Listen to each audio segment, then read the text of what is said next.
ಓಂ ಗಂ ಗಣಪತೆ ನಮಃ. ಓಂ ನಮೋ ಭಗವತೆ ವಾಸುದೇವಾಯ. ಓಂ ನಮಃ ಶಿವಾಯ. ಓಂ ಶ್ರೀಮಾತ್ರೇ ನಮಃ. ಸಮಸ್ತ ಭಾಸ್ವಾಹಿನಿ ವೀಕ್ಷಕರಿಗೆ ನಾನು ನಿಮ್ಮ ಆಚಾರ್ಯ ಬಾಲಸುಬ್ರಹ್ಮಣ್ಯಂ ಮಾಡುವ ಅನಂತ ನಮಸ್ಕಾರಗಳು. ವೀಕ್ಷಕರೇ, ವಾರ ಭವಿಷ್ಯ ಕಾರ್ಯಕ್ರಮಕ್ಕೆ ಸ್ವಾಗತ ಸುಸ್ವಾಗತ. ಸಾಮಾನ್ಯವಾಗಿ ಎಲ್ಲರೂ ತಮ್ಮ ಮನೆಯಲ್ಲಿರುವಂತಹ ಕ್ಯಾಲೆಂಡರ್ನ ತೆಗೆದು ಹೊಸ ಕ್ಯಾಲೆಂಡರ್ ಹಾಕಿದ್ದೀರಾ. ಆ ಕ್ಯಾಲೆಂಡರ್ ವರ್ಷದ ಎಲ್ಲರ ಮನಸ್ಸು, ಮನೆಯು ಮತ್ತು ಎಲ್ಲರ ಒಂದು ಜೀವನವು ಆಹ್ಲಾದಕರವಾಗಿರಲಿ, ಆನಂದಕರವಾಗಿರಲಿ, ಆಯುಷ್ಯವಂತರಾಗಲಿ, ಆರೋಗ್ಯವಂತರಾಗಲಿ ಅಂತ ನಾನು ದೇವರಲ್ಲಿ ಬೇಡ್ಕೊತೀನಿ. ಎಲ್ಲರೂ ಅದೇ ರೀತಿ ಸಾಮಾನ್ಯವಾಗಿ ಬೇಡ್ಕೊಂಡು ಒಂದು ಜೀವನವನ್ನು ಮಾಡಿಕೊಂಡು ಸಮಾನಮಸ್ಕರಾಗಿ ಜೀವನ ಮಾಡೋಣ.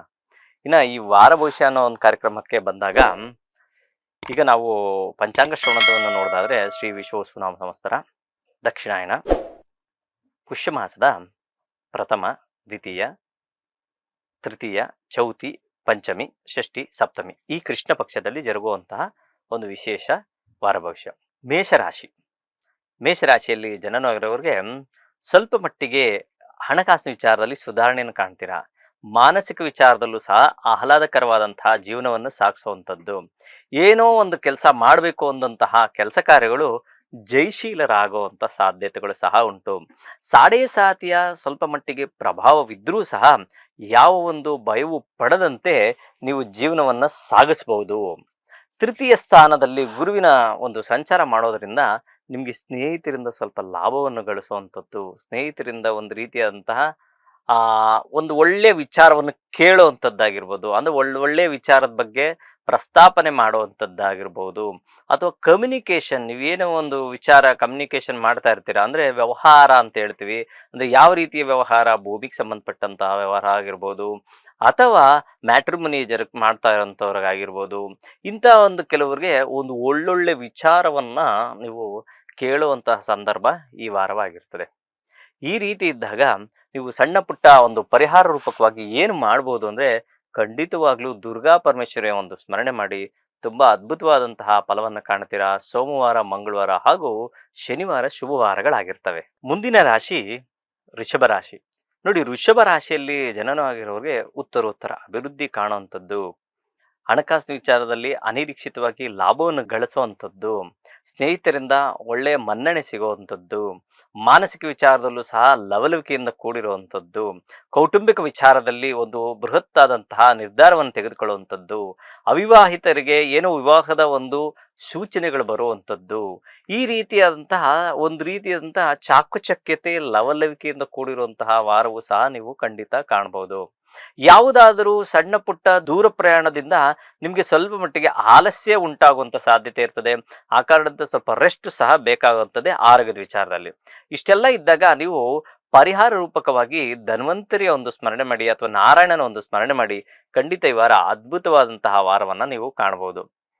ಅದೇ ರೀತಿ ಶುಕ್ರವಾರ, ಭಾನುವಾರ ಹಾಗೂ ಶನಿವಾರ ಶುಭವಾರಗಳಾಗಿರ್ತವೆ. ಮುಂದಿನ ರಾಶಿ ಮಿಥುನ ರಾಶಿ. ಮಿಥುನ ರಾಶಿಯಲ್ಲಿ ಜನನಾಗಿರೋರಿಗೆ ದಶಮ ಸ್ಥಾನದಲ್ಲಿ ಜರುಗುವಂತಹ ಶನಿ ಮಹಾತ್ಮರು ನಿಮ್ಮ ಒಂದು ಕರ್ಮ ಸ್ಥಳದಲ್ಲಿ, ಅಂದ್ರೆ ನೀವು ಮಾಡುವಂತಹ ಕರ್ಮ ಒಂದು ಜಾಗದಲ್ಲಿ ಸ್ವಲ್ಪ ಕಿರಿಕಿರಿ ಮಾಡಬಹುದು.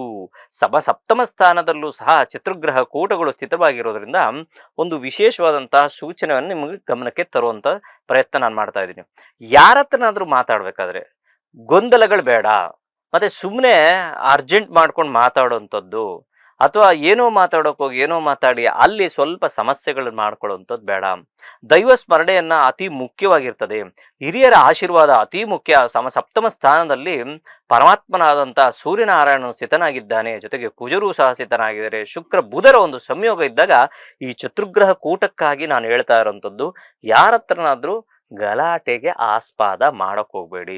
ಹಿರಿಯರ ಆಶೀರ್ವಾದ ಪ್ರತಿನಿತ್ಯ ಏನೇ ಆಗ್ಲಿ, ನಿಮ್ಮ ಒಂದು ಹಿರಿಯರ ಆಶೀರ್ವಾದನ ಪಡ್ಕೊಂಡು ಹೋಗ್ತಾ ಇದ್ರೆ ಈ ವಾರ ಎಲ್ಲ ಅದ್ಭುತವಾದಂತಹ ಫಲವನ್ನ ಕಾಣ್ತೀರಾ. ಇನ್ನು ಹಣಕಾಸು ವಿಚಾರದಲ್ಲಿ ಹೇಳೋದಾದ್ರೆ, ನೀವು ಸ್ವಲ್ಪ ಮಟ್ಟಿಗೆ ಚೇತರಿಕೆಯನ್ನು ಕಾಣುವಂತಹ ವಾರ, ಹಣಕಾಸಿನ ವಿಚಾರದಲ್ಲಿ ಸುಧಾರಣೆಯನ್ನು ಕಾಣುವಂಥ ವಾರ. ಮುಂಬರುವ ದಿನಗಳಲ್ಲಿ ನೀವು ಖಂಡಿತ ಬೆಳಕನ್ನು ಕಾಣುವಂತಹ ವಾರವನ್ನು ಸಹ ನೀವು ನೋಡ್ಬೋದು. ನೀವು ಮಾಡಬೇಕಾಗಿರುವಂತಹ ಪರಿಹಾರ ರೂಪಕ ಏನು ಅಂದರೆ, ಸಾಕ್ಷಾತ್ ಸೂರ್ಯನಾರಾಯಣನ ಓಂ ನಮೋ ಸೂರ್ಯನಾರಾಯಣಾಯ ನಮಃ ಅನ್ನೋ ಒಂದು ಮಂತ್ರವನ್ನು ಒಂದು 108 ಬಾರಿ ಪ್ರತಿನಿತ್ಯ ಪಠನೆ ಮಾಡಿ ನಿಮ್ಮ ಕೆಲಸಗಳನ್ನು ಮಾಡಿದ್ರೆ ಅದ್ಭುತ ಫಲವನ್ನ ಕಾಣ್ತೀರಾ. ಬುಧವಾರ, ಗುರುವಾರ ಹಾಗೂ ಶುಕ್ರವಾರ ಶುಭವಾರಗಳಾಗಿರ್ತವೆ. ಮುಂದಿನ ರಾಶಿ ಕರ್ಕಾಟಕ ರಾಶಿ. ನೋಡಿ, ಕರ್ಕ ರಾಶಿಯಲ್ಲಿ ಜನನವಾಗಿರೋರ್ಗೆ 12 ಮನೆ ಅಂದ್ರೆ ವ್ಯಯಸ್ಥಾನೇ, ಅಂದ್ರೆ ತ್ರಿಕಾಸ್ಥಾನದಲ್ಲಿ ಒಂದು ಕಷ್ಟ ಸ್ಥಾನವೂ ಸಹ ವ್ಯಯಸ್ಥಾನ. ಅಲ್ಲಿ ಯಾವಾಗ ಗುರುವಿನ ಸಂಚಾರ ಮಾಡ್ತಾ ಇದ್ದಾರೆ, ಷಷ್ಠ ಸ್ಥಾನದಲ್ಲಿ ಸಹ ಸ್ವಲ್ಪ ಗ್ರಹಗಳ ಕೂಟಗಳು ಸಹ ಹೆಚ್ಚಾಗಿರೋದ್ರಿಂದ ಸ್ವಲ್ಪ ಆರೋಗ್ಯದ ವಿಚಾರದ ಬಗ್ಗೆ ನೀವು ಸ್ವಲ್ಪ ಗಮನ ಹರಿಸ್ಬೇಕು. ಗೊತ್ತಿಲ್ಲದೆ ಏನೋ ಶೀತದ ಪದಾರ್ಥ ತಿನ್ನೋದು, ಕಫ ಕಟ್ಟೋದು, ಕೆಮ್ಮು ಸರಿಯಾಗಿ ಹೋಗ್ತಾನೆ ಇಲ್ಲ ಅಂದ್ಕೊಳ್ಳುವಂತ ಸಾಧ್ಯತೆಗಳು ಹೆಚ್ಚಾಗಿರ್ತದೆ. ಆ ಕಾರಣದಿಂದ ಆರೋಗ್ಯದ ಬಗ್ಗೆ ಒಂದ್ ಸ್ವಲ್ಪ ಎಚ್ಚರಿಕೆ ವಹಿಸಿದ್ರೆ ತುಂಬಾ ಒಳ್ಳೆಯದು. ಇನ್ನು ಭಾಗ್ಯ ಭಾವದಲ್ಲಿ ಯಾವಾಗ ಶನಿ ಮಹಾತ್ಮರು ಸ್ಥಿತರಾಗಿದ್ದಾರೋ, ಯಾವುದೋ ಒಂದು ರೀತಿಯಾದಂತಹ ಅನಿರೀಕ್ಷಿತವಾಗಿ ಬರುವಂತದ್ದು, ಯಾವುದೋ ಒಂದು ಹಣ ಬರಬೇಕು, ಅನಿರೀಕ್ಷಿತವಾಗಿ ಬರುವಂತ ಸಾಧ್ಯತೆಗಳು, ಹಿರಿಯರಿಂದ ಯಾವುದೋ ಒಂದು ವಿಚಾರ, ಒಳ್ಳೆ ವಿಚಾರವನ್ನು ಕೇಳುವಂಥದ್ದು, ಹಣಕಾಸಿನ ವಿಚಾರದಲ್ಲಿ, ಆಸ್ತಿ ವಿಚಾರದಲ್ಲಿ ಒಂದು ಒಳ್ಳೆಯ ವಿಚಾರವನ್ನು ನೀವು ಕೇಳುವಂತ ಸಾಧ್ಯತೆಗಳು ಹೆಚ್ಚಾಗಿರ್ತದೆ. ಸ್ವಕ್ಷೇತ್ರದಲ್ಲಿ ಈ ವಾರದಲ್ಲಿ ಮಹಾನುಭಾವನಂತಹ ಚಂದ್ರನು ತನ್ನ ಒಂದು ರಾಶಿಯಲ್ಲಿ ಸ್ಥಿತನಾಗಿ ಒಂದು ಒಳ್ಳೆಯ ಭಾವಗಳನ್ನು ನೋಡ್ತಾ ಇರ್ಬೇಕಾದ್ರೆ ನಿಮ್ಮ ಒಂದು ಅಭಿವೃದ್ಧಿ ಹಾದಿಯೂ ಸಹ ದಿನೇ ದಿನೇ ದಿನೇ ಮುಂದಕ್ಕೆ ಹೋಗುವಂತ ಸಾಧ್ಯತೆ ಇರ್ತದೆ. ಸರಿ, ಇಷ್ಟೆಲ್ಲ ಇದ್ದಾಗ ನಾವು ಏನು ಮಾಡಬೇಕು? ಪರಿಹಾರ ರೂಪಕವಾಗಿ ಮಹಾಲಕ್ಷ್ಮಿಯ ಒಂದು ಸ್ಮರಣೆ ಮಾಡಿ. ಖಂಡಿತ ಮಹಾಲಕ್ಷ್ಮಿ ನಿಮ್ಗೆ ಎಲ್ಲ ರೀತಿಯ ಅನುಕೂಲಗಳನ್ನು ಮಾಡಿಕೊಡ್ತಾರೆ. ಸೋಮವಾರ, ಮಂಗಳವಾರ, ಬುಧವಾರ ಶುಭವಾರಗಳಾಗಿರ್ತವೆ. ಮುಂದಿನ ರಾಶಿ ಸಿಂಹರಾಶಿ. ಸಿಂಹರಾಶಿಯಲ್ಲಿ ಜನನವಾಗಿರೋರಿಗೆ ಉತ್ತರೋತ್ತರ ಅಭಿವೃದ್ಧಿ, ಪಂಚಮ ಸ್ಥಾನದಲ್ಲಿ ರಾಶ್ಯಾಧಿಪತಿ ಸ್ಥಿತನಾಗಿದ್ದಾನೆ. ಏನೋ ಪ್ಲಾನ್ ಮಾಡಿರ್ತೀರ, ಆ ಪ್ಲಾನ್ಗೆಲ್ಲ ಒಂದು ರೀತಿಯಾದಂತಹ ನಿಮ್ಗೆ ಆ ಈ ರೆಡ್ ಕಾರ್ಪೆಟ್ ಹಾಕೊಂಡು ಮುಂದಕ್ಕೆ ಹೋಗೋದು ಅಂತ ಹೇಳ್ತಿರಲ್ಲ, ಆ ಸಂದರ್ಭವೂ ಸಹ ಉಂಟು. ಈ ಎಲ್ಲ ವಿಚಾರಗಳಲ್ಲೂ ಎಲ್ಲರೂ ಏನೋ ಗುರುಬಲ ಇದೆ ಅಂತ ಹೇಳ್ತಾರೆ, ಸಿಂಹರಾಶಿಯವ್ರಿಗೆ ತುಂಬಾ ಚೆನ್ನಾಗಿದೆ ಅಂತ ಹೇಳ್ತಾ ಇರ್ತಾರೆ ಅಂತ ನಿಮ್ಮ ಭಾವನೆಗಳಿರ್ತದೆ. ಆದ್ರೆ ಅಲ್ಲೂ ಸಹ 3 ನಕ್ಷತ್ರಗಳು ಸ್ಥಿತವಾಗಿರ್ತದೆ. ಮಕ, ಪುಬ್ಬ, ಉತ್ತರ ನಕ್ಷತ್ರ. ಆ ನಕ್ಷತ್ರಗಳಲ್ಲಿ ಯಾವ ನಕ್ಷತ್ರದ ಮೇಲೆ ಯಾವ ರೀತಿಯಾದಂತಹ ಪ್ರಭಾವ ಬೀರುತ್ತೆ ಅನ್ನೋದು ಸಹ ನಮ್ಮ ಜನ್ಮ ಜಾತಕವನ್ನ ವಿಶ್ಲೇಷಣೆ ಮಾಡಿದಾಗ ಮಾತ್ರ ಖಂಡಿತ ಪರಿಪೂರ್ಣ ಫಲವನ್ನ ನಾವು ಕೊಡ್ಲಿಕ್ಕೆ ಸಾಧ್ಯ. ಯೂನಿವರ್ಸಲ್ ಆಗಿ ಖಂಡಿತವಾಗ್ಲೂ ಸಿಂಹರಾಶಿಯವರಿಗೆ ಅದ್ಭುತವಾದಂತಹ ಫಲವನ್ನ ನೀವು ನಿರೀಕ್ಷಿಸಬಹುದು. ಇನ್ನು ಹಣಕಾಸಿನ ವಿಚಾರದಲ್ಲಿ ಕೊಂಚ ಸುಧಾರಣೆಯನ್ನು ಕಾಣ್ತೀರಾ. ಮಾನಸಿಕ ವಿಚಾರದಲ್ಲೂ ಸಹ ಸುಧಾರಣೆಯನ್ನು ಕಾಣ್ತೀರಾ. ಆರೋಗ್ಯದಲ್ಲಿ ಚೇತರಿಕೆ. ಅಷ್ಟಮ ಶನಿಯ ಒಂದು ಪ್ರಭಾವದಿಂದ ಸ್ವಲ್ಪ ಅಸಿಡಿಟಿ ಆಗುವಂಥದ್ದಾಗಿರ್ಬೋದು, ಅದು ಕಾನ್ಸ್ಟಿಪೇಷನ್ ಆಗುವಂಥದ್ದು, ಈ ರೀತಿಯಾದಂತಹ ಸಮಸ್ಯೆಗಳನ್ನು. ಸರಿ, ಏನು ಪರಿಹಾರ ರೂಪಕ? ಸಾಕ್ಷಾತ್ ನೀವು ಮಾಡ್ಬೇಕಾದಂಥದ್ದು ವಿನಾಯಕನ ಸ್ಮರಣೆ ಜೊತೆಗೆ ದುರ್ಗೆಯ ಸ್ಮರಣೆ ಮಾಡಿದ್ರೆ ಸಾಕು, ಎಲ್ಲ ವಿಚಾರದಲ್ಲೂ ಅದ್ಭುತ ಫಲವನ್ನು ಕಾಣ್ತದೆ. ಶುಕ್ರವಾರ, ಗುರುವಾರ ಹಾಗೂ ಬುಧವಾರ ಶುಭವಾರಗಳಾಗಿರ್ತವೆ. ಮುಂದಿನ ರಾಶಿ ಕನ್ಯಾ ರಾಶಿ. ನೋಡಿ, ಕನ್ಯಾ ರಾಶಿಯಲ್ಲಿ ಜನನವಾಗಿರೋರಿಗೆ ಖಂಡಿತವಾಗ್ಲೂ ದೂರ ಪ್ರಯಾಣ ಅಥವಾ ದೈವ ದರ್ಶನ, ಈ ವಾರ ಯಾವುದೋ ಒಂದು ದೇವಸ್ಥಾನಕ್ಕೆ ಹೋಗ್ಲೇಬೇಕು. ನಿಮ್ಮ ಮನಸ್ಸು ಒಂದು ರೀತಿಯಾದಂಥ ಚಂಚಲವತೆಯಾಗಿರ್ತದೆ.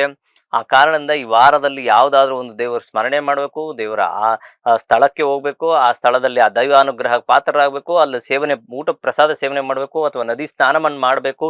ಈ ರೀತಿ ಮನಸ್ಸು ಹೆಚ್ಚಾಗಿ ಕೊರಗುತ್ತಾ ಇರ್ತದೆ. ಖಂಡಿತವಾಗ್ಲೂ ಈ ಕೆಲಸ ಮಾಡಿದ್ರೆ ತುಂಬಾ ಒಳ್ಳೇದಾಗುತ್ತೆ. ಜೊತೆಗೆ ಸ್ವಲ್ಪ ತಾಯಿಯ ಆರೋಗ್ಯದ ಬಗ್ಗೆ ಸ್ವಲ್ಪ ಎಚ್ಚರ ವಹಿಸೋದು ತುಂಬಾ ಒಳ್ಳೇದು. ಸುಮ್ಮನೆ ಏನೋ ಚೆಕಪ್ ಮಾಡಿಸ್ತಾ ಇದ್ವಿ, ಯಾಕೋ ಸರಿಯಾಗಿ ಅವ್ರಿಗೆ ಅಲ್ಲಿ ನೋವು, ಕಾಲು ನೋವು, ಹಲ್ಲಿನ ಸಮಸ್ಯೆ ಕಾಣಿಸುವಂಥದ್ದು, ಮಂಡಿ ಸಮಸ್ಯೆ ಕಾಣಿಸುವಂಥದ್ದು, ಅಥವಾ ಬೆನ್ನು ಹುರಿಯ ಪಟ್ಟಂತಹ ಸಮಸ್ಯೆಗಳು, ಈ ರೀತಿಯಾದಂತಹ ಸಮಸ್ಯೆಗಳು, ಸಣ್ಣ ಪುಟ್ಟ ನೋವಿನ ಸಮಸ್ಯೆಗಳನ್ನು ಕಾಣುವಂತಹ ವಾರವಾಗಿರ್ತದೆ. ಖಂಡಿತವಾಗ್ಲೂ ಇದಕ್ಕೆಲ್ಲವಕ್ಕೂ ಸಹ ಪರಿಹಾರ ಪರಮಾತ್ಮ ಸೂಚಿಸಿದ್ದಾನೆ. ನೀವು ನಿಮ್ಮ ತಾಯಿಯ ಆರೋಗ್ಯಕ್ಕಾಗಿ ನೀವು ಮಾಡಬೇಕಾಗಿರುವಂಥದ್ದು ಒಂದು ಸಣ್ಣ ಪರಿಹಾರ ಅಂದರೆ, ಒಂದು 4 ಇಡಿ ಅಥವಾ 5 ಇಡಿ ಅಕ್ಕಿಯನ್ನು ಯಾರಾದರೂ ಅರ್ಹರಿಗೆ ದಾನವನ್ನು ಮಾಡಿ. ಖಂಡಿತ ಒಳ್ಳೆಯದಾಗುತ್ತೆ. ಜೊತೆಗೆ ಪರಮೇಶ್ವರನ ಒಂದು ಸ್ಮರಣೆ ಮಾಡ್ತಾ ಬನ್ನಿ, ತುಂಬ ಒಳ್ಳೆಯದಾಗುತ್ತೆ. ಸೋಮವಾರ, ಭಾನುವಾರ ಹಾಗೂ ಶನಿವಾರ ಶುಭವಾರಗಳಾಗಿರ್ತವೆ. ಮುಂದಿನ ರಾಶಿ ತುಲಾರಾಶಿ. ತುಲಾರಾಶಿಯಲ್ಲಿ ಜನನವಾಗಿರೋರಿಗೆ ಭಾಗ್ಯೋದಯವಾಗುವಂತಹ ಸಂದರ್ಭ ಬಂದಿದೆ. ನಿಮ್ಮ ಒಂದು ಅಭಿಪ್ರಾಯ, ಅನಿಸಿಕೆಗಳು ಒಂದು ರೀತಿಯಾದಂತಹ ಶುಭ ಫಲವನ್ನು ಕಾಣುವಂಥದ್ದು. ನಿಮ್ಮ ಒಂದು ಕೆಲಸ ಕಾರ್ಯಗಳಲ್ಲಿ ಅತಿ ಹೆಚ್ಚಿನ ಶುಭ ಫಲಗಳನ್ನು ಕಾಣ್ತೀರಾ. ರಾಷ್ಟ್ರಾಧಿಪತಿಯಾದಂತಹ ಶುಕ್ರನು ತೃತೀಯ ಸ್ಥಾನದಲ್ಲಿ ಸ್ಥಿತನಾಗಿದ್ದಾನೆ. ನಿಮ್ಮ ಒಂದು ಕಮ್ಯುನಿಕೇಶನ್ ಇಂದ ನೀವು ಉದ್ಧಾರ ಆಗುವಂಥ ಸಾಧ್ಯತೆ, ನಿಮ್ಮ ಒಂದು ಚಾಕುಚಕ್ಯತೆಯಿಂದ ಉದ್ಧಾರ ಆಗುವಂಥ ಸಾಧ್ಯತೆಗಳು, ಫ್ರೆಂಡ್ ಸರ್ಕಲ್ ಇಂದ ನಿಮ್ಗೇನೋ ಒಂದು ಲಾಭ ಸಿಗುವಂಥದ್ದು. ಆದರೆ ಹಿರಿಯರ ನಿಂದನೆಗಳಿಂದ ನಿಮಗೆ ಸ್ವಲ್ಪ ಮಾನಸಿಕವಾಗಿ ಕಿರಿಕಿರಿ ಆಗುವಂಥದ್ದು. ಅಂದ್ರೆ ಅದಕ್ಕೆ ನಾನು ಹೇಳೋದು, ಯಾವುದೇ ಕಾರಣಕ್ಕಾಗ್ಲಿ ನಿಮ್ಮ ಮನೆಯಲ್ಲಿ ಇರುವಂತಹ ಹಿರಿಯರಾಗಿರ್ಬೋದು, ನಿಮ್ಮ ಕೆಲಸ ಮಾಡುವಂತ ಜಾಗದಲ್ಲಿ ನಿಮ್ಮ ಬಾಸ್ ಆಗಿರ್ಬೋದು, ಅಥವಾ ಹಿರಿಯ ಅಧಿಕಾರಿಗಳು ಇವ್ರ ಹತ್ರ ನೀವು ನಿಷ್ಠುರ ಆಗೋಕ್ ಹೋಗ್ಬೇಡಿ. ಯಾವುದೇ ಕಾರಣಕ್ಕೂ ರವಿಯ ಸಂಚಾರ ಮುಂಬರುವ ದಿನಗಳಲ್ಲಿ ಆ ಸಂಕ್ರಮಣದ ನಂತರ ನೀವು ಸ್ವಲ್ಪ ಯಾವ ಒಂದು ನಿರ್ಧಾರವನ್ನು ಧೈರ್ಯವಾಗಿ ತೆಗೆದುಕೊಂಡ್ರೆ ಖಂಡಿತ ಒಳ್ಳೇದಾಗುತ್ತೆ. ಇಲ್ಲ ಆದ್ರೆ ನಿಷ್ಠೂರಕ್ಕೆ ಒಳಗಾಗುವಂತ ಸಾಧ್ಯತೆಗಳು ಹೆಚ್ಚಾಗಿರ್ತದೆ. ಸರಿ, ಇಷ್ಟೆಲ್ಲ ಇದ್ದಾಗ ನಾವೇನ್ ಮಾಡ್ಬೇಕು? ಮೊಟ್ಟ ಮೊದಲಾಗಿ ಹಿರಿಯರ ಸ್ಮರಣೆ ಮಾಡಬೇಕು, ಅವ್ರನ್ನ ಆಶೀರ್ವಾದ ತೆಗೆದುಕೋಬೇಕು. ಎರಡನೇದು ಬಂದು ಸಾಕ್ಷಾತ್ ಸುಬ್ರಹ್ಮಣ್ಯನ ಸ್ಮರಣೆ. ಸುಬ್ರಹ್ಮಣ್ಯನ ಸ್ಮರಣೆ ಮಾಡಿ ತುಂಬಾ ಒಳ್ಳೇದಾಗುತ್ತೆ. ಮಂಗಳವಾರ, ಶುಕ್ರವಾರ ಹಾಗೂ ಶನಿವಾರ ಶುಭವಾರಗಳಾಗಿರ್ತವೆ. ಮುಂದಿನ ರಾಶಿ ವೃಶ್ಚಿಕ ರಾಶಿ. ವೃಶ್ಚಿಕ ರಾಶಿಯಲ್ಲಿ ಜನನವಾಗಿರೋರು ರಾಶ್ಯಾಧಿಪತಿಯಾದಂತಹ ಕುಜ ದ್ವಿತೀಯ ಸ್ಥಾನ ಸ್ಥಿತನಾಗಿದ್ದಾನೆ. ದ್ವಿತೀಯ ಅಂದಾಗ ನಾವು ವಾಕ್ಸ್ಥಾನ, ಧನಸ್ಥಾನ, ಕುಟುಂಬ ಸ್ಥಾನವನ್ನು ಸೂಚಿಸುತ್ತದೆ. ಪ್ರಾಥಮಿಕ ವಿದ್ಯೆಯನ್ನು ಸಹ ಸೂಚಿಸುವಂತಹ ಸ್ಥಾನವಾಗುತ್ತದೆ. ಆ ಕ್ಷೇತ್ರದಲ್ಲಿ ರಾಶ್ಯಾಧಿಪತಿಯಾದಂತಹ ಕುಜ ಸ್ಥಿತನಾದಾಗ ಯಾವ ರೀತಿಯಾದಂತಹ ಫಲವನ್ನು ಅನುಭವಿಸುವುದು ಅನ್ನೋದು ನೋಡೋಣ. ಮೊಟ್ಟ ಮೊದಲನಾಗಿ ಮನೆಯಲ್ಲಿ ಸಣ್ಣ ಪುಟ್ಟ ಕಿರಿಕಿಗಳನ್ನ ಕಮ್ಮಿ ಮಾಡಿ, ಮನೆಯಲ್ಲಿ ಮಾತನಾಡುವಂತಹ ವಿಚಾರಗಳಲ್ಲಿ ಯೋಚನೆ ಮಾಡಿ ಮಾತನಾಡಿ.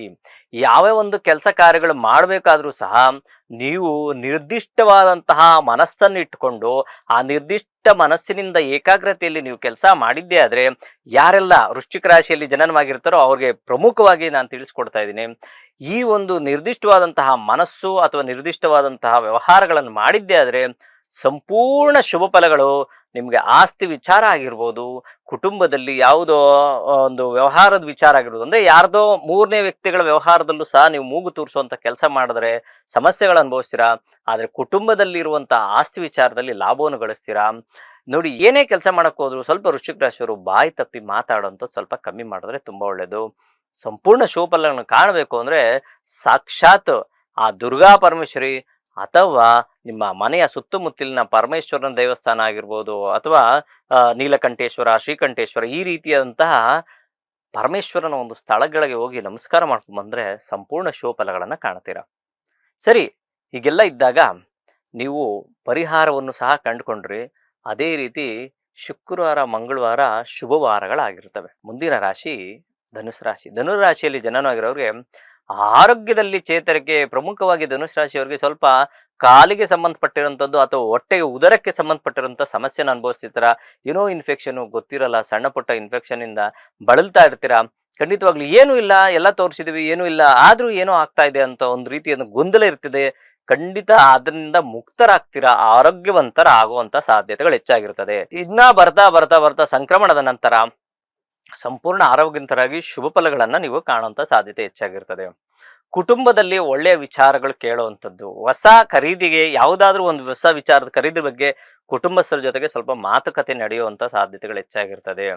ಕರ್ಮಸ್ಥಾನದಲ್ಲಿ ನಿಮ್ಗೆ ಏನಾಗುತ್ತೆ, ಕರ್ಮ ಅಂದ್ರೆ ನೀವು ಕೆಲಸ ಮಾಡುವಂತ ಸ್ಥಳಗಳಲ್ಲಿ ಒಂದು ಅಭಿವೃದ್ಧಿ ಆದಿ, ಹೊಸ ಕೆಲಸಕ್ಕೆ ಏನಾದರೂ ಒಂದು ಟ್ರೈ ಮಾಡೋಣ, ಆ ಕೆಲಸದಲ್ಲಿ ಏನಾದರೂ ನಾನು ಅಭಿವೃದ್ಧಿ ಕಾಣ್ತೀನ ಅನ್ನೋ ಒಂದು ಪ್ರಶ್ನೆ ಇರ್ತದೆ. ಖಂಡಿತ ನೀವು ಪ್ರಯತ್ನ ಮಾಡುವುದು, ಅದರಲ್ಲಿ ಅಭಿವೃದ್ಧಿನೂ ಸಹ ಕಾಣೋದು. ಪ್ರಮುಖವಾಗಿ ನೀವು ಸುಬ್ರಹ್ಮಣ್ಯ ಮತ್ತೆ ಸಾಕ್ಷಾತ್ ಸೂರ್ಯನಾರಾಯಣನ ಒಂದು ಸ್ಮರಣೆ ಮಾಡಿ ತುಂಬಾ ಒಳ್ಳೆಯ ಒಂದು ಫಲವನ್ನು ಕಾಣ್ತೀರಾ. ನಿಮಗೆ ಭಾನುವಾರ, ಶನಿವಾರ ಹಾಗೂ ಶುಕ್ರವಾರ ಶುಭವಾರಗಳಾಗಿರ್ತವೆ. ಮುಂದಿನ ರಾಶಿ ಮಕರ ರಾಶಿ.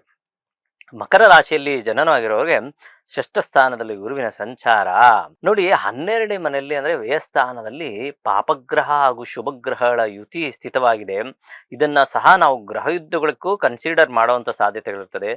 ಗೊಂದಲದ ವಾತಾವರಣ, ಏನೋ ಗೊತ್ತಾಗ್ತಾ ಇಲ್ಲ, ಯಾವುದೇ ಒಂದು ಕೆಲಸ ಕಾರ್ಯ ಮಾಡಕ್ಕೋದು ಸಕ್ಸಸ್ ಕಾಣ್ತಾ ಇಲ್ಲ. ಅಂದ್ಕೊಂಡಂಥದ್ದೆಲ್ಲ ಸ್ವಲ್ಪ ನಿಧಾನ ಆಗ್ತಾ ಇರ್ತದೆ, ಕಟ್ ಆಗುವಂಥದ್ದು, ತುಂಡಾಗುವಂಥದ್ದು. ಮತ್ತೆ ಏನೋ ಒಂದು ಪ್ರಾಜೆಕ್ಟ್ ಅನ್ಕೊಂಡಿರ್ತೀರ, ಈ ವಾರದಲ್ಲಿ ಮುಗಿಸ್ಕೋಬೇಕು ಅಂದ್ರೆ, ಬಟ್ ಆ ಪ್ರಾಜೆಕ್ಟ್ನ ನೀವು ಮುಗಿಸೋಕೆ ಆಗದೆ ಇರೋವಂಥದ್ದು. ಈ ರೀತಿ ಗೊಂದಲ ಮತ್ತೆ ಕನ್ಫ್ಯೂಸ್ ಮಾಡುವಂತ ಸಾಧ್ಯತೆಗಳು ಹೆಚ್ಚಾಗಿರ್ತದೆ ಈ ವಾರ. ಅದಕ್ಕೆ ಏಕಾಗ್ರತೆ ಅತಿ ಮುಖ್ಯವಾಗುತ್ತೆ. ಜೊತೆಗೆ ಮಾನಸಿಕವಾಗಿ ಪ್ರಮುಖವಾಗಿ ಸ್ವಲ್ಪ ಗೊಂದಲ ಇರ್ತದೆ. ಹಣಕಾಸಿನ ವಿಚಾರದಲ್ಲಿ ದಿನೇ ದಿನೇ ಅಭಿವೃದ್ಧಿಯನ್ನು ಕಾಣುವಂತ ಸಾಧ್ಯತೆಗಳಿರ್ತದೆ. ಇದೊಂದು ಹೊಸ ವಿಚಾರ, ಖುಷಿಕರವಾದಂಥದ್ದು. ಓದಿನ ವಿಚಾರದಲ್ಲಿ ಮಕ್ಕಳಲ್ಲಿ ಏಕಾಗ್ರತೆ ಹೆಚ್ಚಾಗುವಂತ ಸಾಧ್ಯತೆಗಳು ಸಹ ಉಂಟು. ಈ ರೀತಿ ಮಿಶ್ರದಾಯಕವಾಗಿದ್ದಾಗ ನಾವು ಪ್ರಮುಖವಾಗಿ ಮಕರ ರಾಶಿಯವರಿಗೆ ಹೇಳುವಂಥದ್ದು ಏನಂದ್ರೆ, ಮಹಾಲಕ್ಷ್ಮಿಯ ಸ್ಮರಣೆ ಅಥವಾ ಯಾವುದಾದ್ರೂ ಒಂದು ಹೆಣ್ಣು ದೇವರ ಸ್ಮರಣೆ ಮಾಡಿ ತುಂಬಾ ಒಳ್ಳೆಯದಾಗುತ್ತೆ. ಶನಿವಾರ, ಶುಕ್ರವಾರ ಶುಭವಾರಗಳಾಗಿರ್ತವೆ. ಮುಂದಿನ ರಾಶಿ ಕುಂಭರಾಶಿಯಲ್ಲಿ ಜನನವಾಗಿರೋರಿಗೆ ಸ್ವಲ್ಪ ಸಾಡೆ ಸಾತಿಯ ಪ್ರಭಾವ ಇದ್ರೂ ಚಿಂತೆ ಮಾಡೋಂಥದ್ದೇನಿಲ್ಲ. ಅಭಿವೃದ್ಧಿಯೇ ನಿಮ್ಮ ಕಣ್ಮುಂದೆ ಕಾಣುವಂಥ ಸಾಧ್ಯತೆ ಹೆಚ್ಚಾಗಿರ್ತದೆ. ಇಷ್ಟು ದಿವಸ ಯಾವುದೋ ಒಂದು ಪ್ಲೇ ಗ್ರೌಂಡಲ್ಲಿ ನಿಂತ್ಕೊಂಡು ನೀವೇನೇನೋ ಕನ್ಫ್ಯೂಸ್ ಮಾಡ್ಕೊಂಬಿಟ್ಟಿದ್ರೆ ಈಗ ಸರಿಯಾಗಿರುವಂತಹ ಒಂದು ರೂಟ್ ಸಿಗುತ್ತೆ. ಆ ರೂಟನ್ನು ಇಟ್ಕೊಂಡು ನೀವು ಮುಂದಕ್ಕೆ ಹೋದ್ರೆ ಒಳ್ಳೆ ಫಲವನ್ನ ನೀವು ಖಂಡಿತ ಕಾಣಬಹುದು. ಏನೋ ಒಂದು ತುಂಬಾ ದಿವಸಗಳಿಂದ ನಾವು ರಿಯಲ್ ಎಸ್ಟೇಟ್ ಮಾಡ್ತಾ ಇದ್ವಿ, ಅಥವಾ ತುಂಬಾ ದಿವಸದಿಂದ ಯಾವುದೋ ಒಂದು ಕಂಪ್ನಿ ಕೆಲಸಕ್ಕೋಸ್ಕರ ನಾನು ಟ್ರೈ ಮಾಡ್ತಾ ಇದ್ದೆ, ಆಗಿರ್ಲಿಲ್ಲ. ಆದ್ರೆ ಈಗ ಆಗುವಂತ ಸಾಧ್ಯತೆಗಳು ಹೆಚ್ಚಾಗಿರ್ತದೆ. ಅದೇ ರೀತಿ ಹಣಕಾಸಿನ ವಿಚಾರದಲ್ಲಿ ಅಭಿವೃದ್ಧಿ ಕಾಣುವಂಥದ್ದು, ಮಾನಸಿಕ ವಿಚಾರದಲ್ಲೂ ಸಂಪೂರ್ಣ ಅಭಿವೃದ್ಧಿನ ಕಾಣುವಂಥದ್ದು, ಏಕಾಗ್ರತೆಯಿಂದ ಚಿಂತನೆ ಮಾಡಿ ಎಲ್ಲ ವಿಚಾರಗಳು ಮುಂದಕ್ಕೆ ಹೋಗುವಂಥದ್ದು, ಮಕ್ಕಳ ಓದಿನ ವಿಚಾರದಲ್ಲಿ ಸಂಪೂರ್ಣ ಶುಭಫಲ, ಸಂತಾನ ಯೋಗ, ಈ ರೀತಿಯಾದಂತಹ ಸಂಪೂರ್ಣ ಒಂದು ರೀತಿಯಾದಂತಹ 90% ಒಳ್ಳೆಯ ಜೀವನವನ್ನ ನೀವು ಕಾಣಬಹುದು. ಮಾಡಬೇಕಾಗಿರುವಂಥ ಪರಿಹಾರ ಖಂಡಿತವಾಗ್ಲೂ ಹನುಮಂತನ ಸ್ಮರಣೆ, ಗುರುಗಳ ಸ್ಮರಣೆ ಮಾಡಿದ್ರೆ ಸಾಕು, ಒಳ್ಳೇದಾಗುತ್ತೆ. ನಿಮಗೆ ಶನಿವಾರ, ಭಾನುವಾರ, ಮಂಗಳವಾರ ಶುಭವಾರಗಳಾಗಿರ್ತವೆ. ಮುಂದಿನ ರಾಶಿ ಮೀನರಾಶಿ. ಮೀನರಾಶಿಯಲ್ಲಿ ಜನನವಾಗಿರುವವರಿಗೆ ಸಂಪೂರ್ಣ ಶುಭದಾಯಕವಾಗಿರುವಂತಹ ವಾರ. ಹಣಕಾಸಿನ ವಿಚಾರದಲ್ಲಿ ಸುಧಾರಣೆಯನ್ನು ಕಾಣುವಂಥ ವಾರ. ನೀರಿಗೆ ಸಂಬಂಧಪಟ್ಟಂತಹ ವ್ಯತ್ಯಾಸಗಳಾಗಿ ಸ್ವಲ್ಪ ಕಫ ಅಥವಾ ಕೆಮ್ಗಿಮ್ ಕಟ್ಟುವಂಥದ್ದು 1 ದಿವಸ 2 ದಿವಸ, ಅದು ಸಹ ಸುಧಾರಣೆಯನ್ನು ಕಾಣುವಂಥದ್ದು 1-2 ದಿವಸದಲ್ಲೇ ಕಾಣುತ್ತೀರಾ. ಇನ್ನು ಮಾನಸಿಕ ವಿಚಾರದಲ್ಲಿ ಸಂಪೂರ್ಣ ಚಂಚಲತೆಯಿಂದ ದೂರ ಆಗಿ ಸಂಪೂರ್ಣ ಶುಭಫಲ. ಮಕ್ಕಳ ವಿಚಾರದಲ್ಲಿ ಸ್ವಲ್ಪ ಕೋಪ ಮಾಡ್ಕೊಳ್ಳುವಂಥದ್ದು, ಮಕ್ಕಳ ವಿಚಾರದಲ್ಲಿ ಸ್ವಲ್ಪ ಗಾಬರಿ ಮಾಡ್ಕೊಳ್ಳುವಂಥದ್ದು, ಮಕ್ಕಳ ಒಂದು ವಿಚಾರದಲ್ಲಿ ಸ್ವಲ್ಪ ಗೊಂದಲ ಸಹ ಉಂಟಾಗುವಂಥದ್ದು ಸಾಧ್ಯತೆಗಳಿರ್ತದೆ. ಆ ಕಾರಣದಿಂದ ಒಂದು ಒಳ್ಳೆಯ ಪರಿಹಾರವನ್ನು ಸಹ ತಿಳಿಸ್ಕೊಡ್ತೀನಿ, ಅದು ಮಾಡಿದ್ರೆ ತುಂಬಾ ಒಳ್ಳೆಯದು. ಇನ್ನ ನಿಮ್ಮ ಕೆಲಸದಲ್ಲಿ ಮಾಡುವಂತಹ ವೃತ್ತಿಯಲ್ಲಿ ಅಭಿವೃದ್ಧಿ, ನಿಮಗೆ ಪ್ರಶಂಸೆ ಸಹ ಸಿಗುವಂತ ವಾರ ನಿಮ್ಮದಾಗಿರ್ತದೆ. ಈ ಮಕ್ಕಳ ವಿಚಾರಕ್ಕಾಗಿ ನೀವು ಬಾಲಕೃಷ್ಣನ ಒಂದು ಸ್ಮರಣೆ ಮಾಡಿ, ಅಥವಾ ನಿಮ್ಮ ಮನೇಲೆ ಒಂದು ಚಿಕ್ಕ ಫೋಟೋ ಇದ್ರೆ ಅದಕ್ಕೊಂದು ಗುರುವಾರದೊತ್ತು ಒಂದಷ್ಟು ಬೆಣ್ಣೆನಿಟ್ಟು ಆ ಕೃಷ್ಣನ್ಗೆ, ಮಹಾನುಭಾವನಿಗೆ ನಮಸ್ಕಾರ ಮಾಡ್ಕೊಂಡ್ರೆ ಸಾಕು, ಖಂಡಿತ ಒಳ್ಳೇದಾಗತ್ತೆ. ಇನ್ನ ನಿಮಗೆ ಗುರುವಾರ, ಸೋಮವಾರ ಹಾಗೂ ಬುಧವಾರ ಶುಭವಾರಗಳಾಗಿರ್ತದೆ ಅಂತ ಹೇಳ್ತಾ ಈ ವಾರದ ಕಾರ್ಯಕ್ರಮ ಮುಗಿಸ್ತಾ ಇದ್ದೀನಿ. ಪ್ರಪಂಚದಲ್ಲಿರುವ ಪ್ರಾಣಿ, ಪಕ್ಷಿ, ಜೀವರಾಶಿ, ಸಸ್ಯಚರ, ಜಲಚರ ಎಲ್ಲರೂ ಚೆನ್ನಾಗಿರಲಿ ಅಂತ ಭಾವಿಸೋಣ. ಎಲ್ಲರೂ ಸಮಾನ ಮನಸ್ಕರಾಗಿ ಜೀವನ. ಎಲ್ಲರಿಗೂ ನಮಸ್ಕಾರ. ಲೇಟೆಸ್ಟ್ ಹಾಗೂ ಇಂಟ್ರೆಸ್ಟಿಂಗ್ ಸುದ್ದಿಗಳಿಗಾಗಿ ಬಾಸ್ ಟಿವಿ ಕನ್ನಡ ಚಾನೆಲ್ನ ಸಬ್ಸ್ಕ್ರೈಬ್ ಮಾಡಿ, ಹಾಗೆಯೇ ಬೆಲ್ ಐಕಾನ್ ಪ್ರೆಸ್ ಮಾಡಿ. ಇದರ ಜೊತೆಗೆ ಫೇಸ್ಬುಕ್, ಇನ್ಸ್ಟಾಗ್ರಾಮ್, ಎಕ್ಸ್ ನಲ್ಲೂ ಮಿಸ್ ಮಾಡದೆ ಫಾಲೋ ಮಾಡಿ.